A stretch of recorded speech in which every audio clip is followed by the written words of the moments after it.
What a story the handball world has given us so far on this journey. The bad news, it's all over for a couple of teams at this point. The good news, it's only just heating up for the teams who made it to the last 16 on their quest for glory.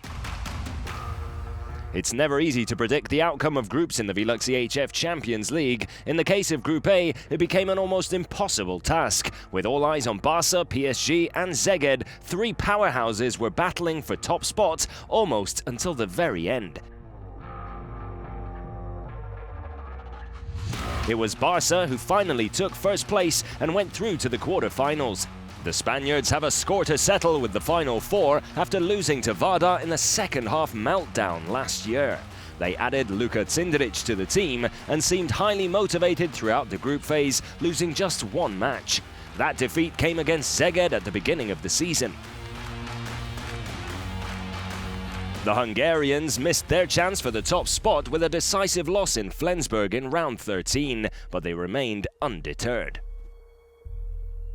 I came to Szeged because my goal was to give everything that I have and to help the team reach the EHF Final Four, because that would be a dream come true here in Szeged. Dreams came true for Paris Saint-Germain as well. The star-studded French ensemble suffered just 3 defeats, funnily enough, and as fate would have it, they lost to Barca twice and once to Szeged. Aalborg and Flensburg had what it took when necessary and came in 4th and 5th place respectively. While Elverum, Zagreb and Celje formed a group of 3 at the lower end of the table, with the 6th and final spot for the last 16 going to the Slovenians.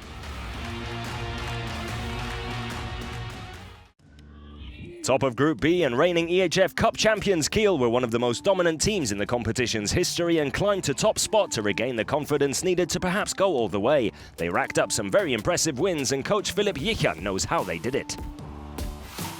I want us to always play to the absolute maximum. I want to drive that into the minds of everyone, not just players. In this team, the organization, THW Kiel, everyone will be measured by performance.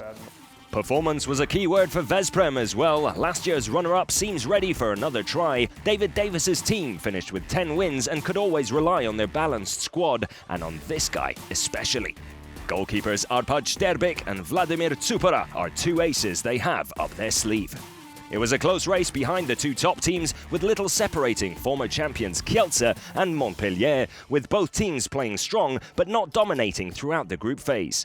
Meanwhile, in Portugal, the rise of handball goes hand in hand with the rise of FC Porto Safarma. The domestic champions made history by beating Kiel in Germany and by making the round of the last 16 for the first time. Struggling title holders Vardar managed to grab the last spot for the last 16 despite several changes to their squad, while Meshkov Brest and Motor Zaporozhye had to leave the competition with just 8 and 4 points respectively. Staying in Portugal, there was another eye-catching team from the same country as Sporting CP managed to make the elimination games again, but this time under new coach Thierry Onti. Still, they were 1 point short of Spain's legendary club Bidasoa Irun in the final standings of Group C. The 1995 EHF Champions League winners climbed to top of the group with 6 wins.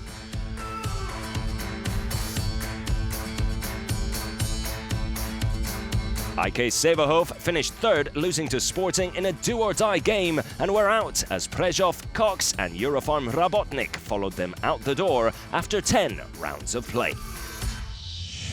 And finally, in Group D, we have the only unbeaten team of this Champions League season's group phase. CS Dinamo Bucuresti finished with 17 points from 7 wins and 3 draws, keeping Orlen Wisla Plock in 2nd place at a 6-point distance. The Polish side finished ahead of GOG, Kristianstad and Medvedi, while Cadetten Schaffhausen from Switzerland placed 6th in Group D. In the end, thrilling elimination games saw Plock beating Irun and Bucuresti, getting revenge for last year's knockout against Sporting. Some celebrations have begun, but the last 16 is still to come.